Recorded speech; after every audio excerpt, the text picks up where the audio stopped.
और ये जो टॉपिक है आप जैसा कि देख पा रहे हैं बुद्ध के अवशेष और रामग्राम देवदहा विवाद के बारे में है। तो अभी ये स्थान जो है हाल ही में काफ़ी ज़्यादा चर्चा में था, जिसमें आप नाम देख रहे हैं रामग्राम का और देवदहा का। देवदहा कह लीजिए या देवदह कह लीजिए, एक ही बात है। कहीं कहीं पर देवदह भी कहा जाता है और कहीं कहीं पर देवदहा के नाम से आता है। तो इसके माध्यम से, इस चर्चा के माध्यम से सबसे पहले तो हम ये जानने का प्रयास करेंगे कि आखिर ये विवाद क्या है, और इस विवाद से संबंधित, या यूं कह सकते हैं कि इस विवाद में से संबंधित जो दूसरे जो स्तूपों की जो बात आई है, उन स्तूपों के ऊपर हम चर्चा करेंगे, और बुद्ध के अवशेषों से संबंधित जो स्थल हैं जिन पर स्तूपों का निर्माण कराया गया है, उसकी भी हम कुछ छोटी सी कहानी समझने का प्रयास करेंगे। छोटे मोटे पॉइंट्स हैं जो अच्छी तरीके से आपको एग्जाम के पॉइंट ऑफ व्यू से पूछे जा सकते हैं। इसे आप आर्ट एंड कल्चर के माध्यम से भी देख सकते हैं, सोशल एक्टिविटी के माध्यम से भी देख सकते हैं, आर्कियोलॉजी के पॉइंट्स जो हैं इसमें काफ़ी ज़्यादा इंपॉर्टेंट हैं, ऐतिहासिक पृष्ठभूमि तो इसकी है ही। इन सब तरीके से हम इसको जोड़ करके पूरे टॉपिक को आज पढ़ेंगे। तो चलिए शुरुआत करते हैं बुद्ध के अवशेष और रामग्राम देवदहा विवाद के बारे में। ठीक है, सबसे पहले हम खबर के ऊपर चर्चा करेंगे। रामग्राम देवदहा ये स्थल है जो कि भारत और नेपाल के बीच में बुद्ध के अवशेषों को लेकर के थोड़ी संकट में स्थिति में आ गया है। अर्थात बुद्ध के अवशेषों को लेकर के दोनों लोगों के बीच में, यानी भारत और नेपाल के बीच में थोड़े से डिस्प्यूटेड मैटर्स जो है वो चलने शुरू हो गए। इनके ऊपर हम चर्चा करेंगे कि क्या है ये डिस्प्यूटेड मैटर्स, जानेंगे इनके। तो बुद्ध के बचपन से संबंधित यहाँ पे चीजें हैं। वहाँ के लोग कहते हैं इसके बारे में कि ये बुद्ध का जन्म स्थान है, बुद्ध के बचपन का स्थान है, जहाँ पर इस तरीके से हम कह सकते हैं कि ये स्थान जो है देवदहा जो है, ये महात्मा बुद्ध का ननिहाल है।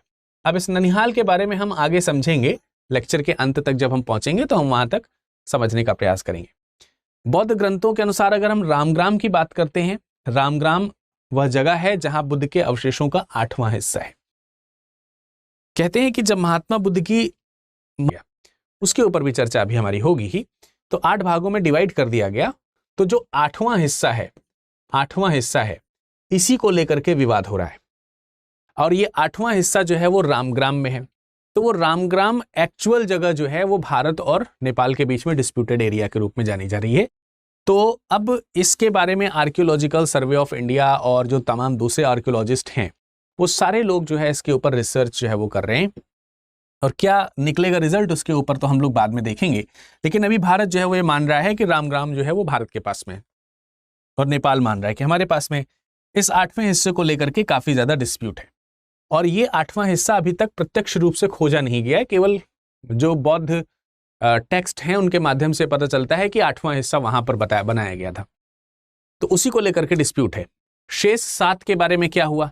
शेष 7 के बारे में अशोक जो है वो उनको पहचानता है, और पहचान करके उनके अवशेषों को निकाल करके उन्हें उनके ऊपर डिस्ट्रॉय नहीं किया गया है।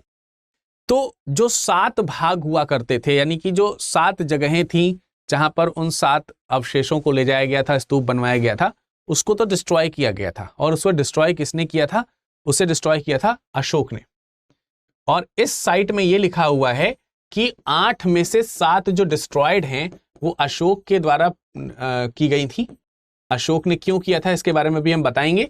8वां जो था वो अभी भी ओरिजिनल फॉर्म में ही है। वही ओरिजिनल फॉर्म के ऊपर ही यहां पर डिस्प्यूट हो रहा है कि क्या वो रामग्राम है या नहीं। बात समझ में आ रही कि नहीं? अब देखिए यहां पर एक नाम यहां आएगा विजय कुमार जी का।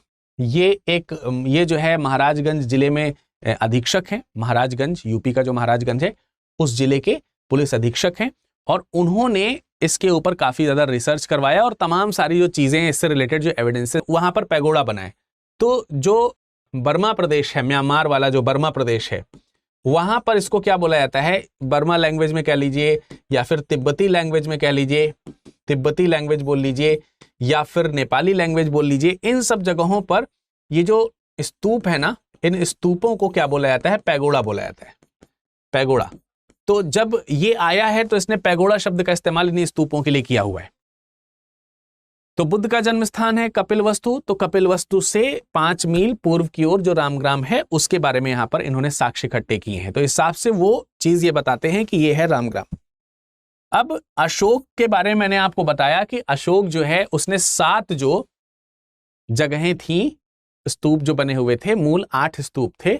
उन मूल 8 स्तूपों में से 7 स्तूप जो हैं वो 7 स्तूप जो हैं वो डिस्ट्रॉय किए थे अशोक ने, और इनसे जो अवशेष प्राप्त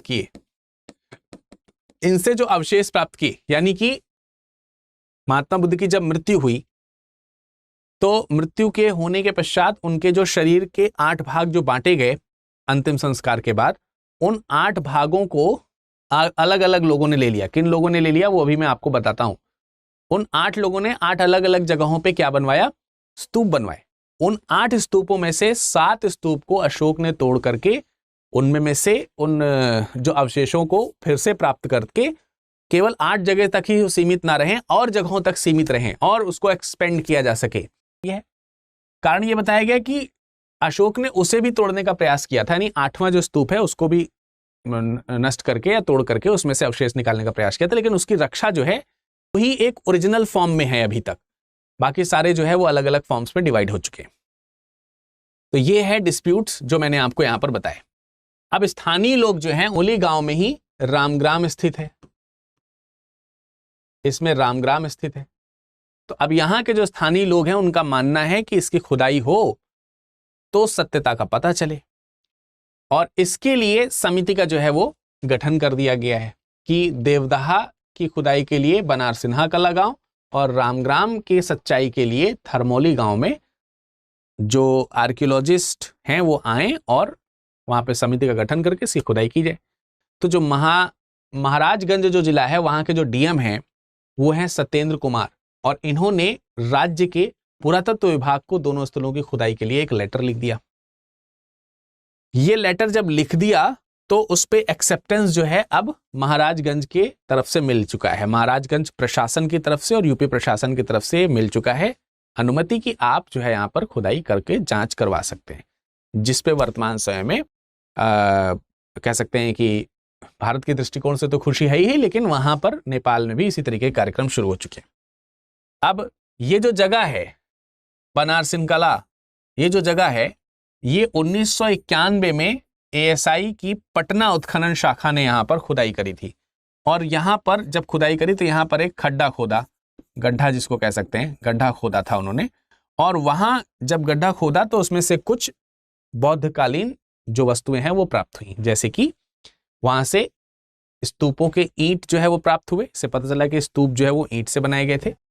टेराकोटा की कुछ वस्तुएं प्राप्त हुई हैं, मोहरें प्राप्त हुई हैं, कुछ पशुओं की मूर्तियां प्राप्त हुई हैं, मोतियां प्राप्त हुई हैं, और कुछ बॉल नुमा आकृति की, गेंद नुमा आकृति की गोल गोल आकृतियां पाई गई हैं, और कुछ सांचे पाए गए हैं, मोल्ड्स पाए गए हैं जिसमें शायद मूर्तियां वगैरह ढाली गई होंगी।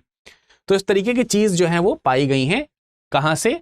ये जो देवदाहा वाला जो स्थान था वहां से, तब जब यहां पर 1991 में खुदाई करी गई थी। अभी दोबारा से खुदाई की बात यहां पर करी जा रही है। अब नेपाल ने इस बीच क्या किया, उसके यहाँ का जो देवदाहा और रामग्राम साइट है उसको जो है वो यूनेस्को की संभावित सूची में वो शामिल करवाना चाहता है, और संभावित सूची में शामिल भी है। तो संभावित सूची में शामिल है, अभी यूनेस्को की धरोहर की सूची में शामिल नहीं है।